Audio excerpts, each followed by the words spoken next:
Assalamualaikum. Semalam kami keluar daripada Santori Kelah. Kami pergi bermalam di Air Terjun Sau. Sebelum meneruskan aktiviti, kami sarapan pagi dulu. Selepas tu barulah kami pergi ke air terjun. Sekarang air dah surut, jadi houseboat parking dekat pasir. Turun daripada houseboat pun dah kena redah air dah. Dari houseboat kita berjalan kaki pergi ke jeti. Kita bergambar dulu di pintu gerbang Air Terjun Sau.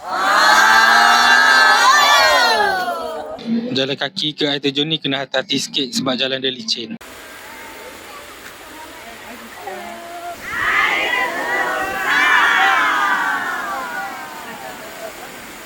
Selepas grup foto, kita pun buat aktiviti masing-masing.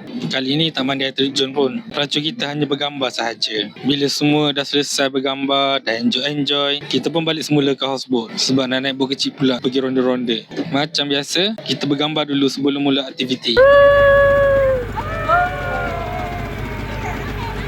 Masa ni kita ronda-ronda sekitar Air Terjun Sau. Lepas tu kita ada ceritalah sikit aktiviti yang ada dalam Tasik Kenyir, sedikit tentang sejarah. Ada juga yang tanya, senang tak nak nampak haiwan liar dekat Tasik Kenyir ni? Dok, senang juga. Tapi ada binatang liar ni, bila dia dengar bunyi bising, dia lari dulu dah. Kemudian kita balik ke jeti. Sebelum balik, kita makan tengah hari dulu. Kegi dok lapar dah lambat.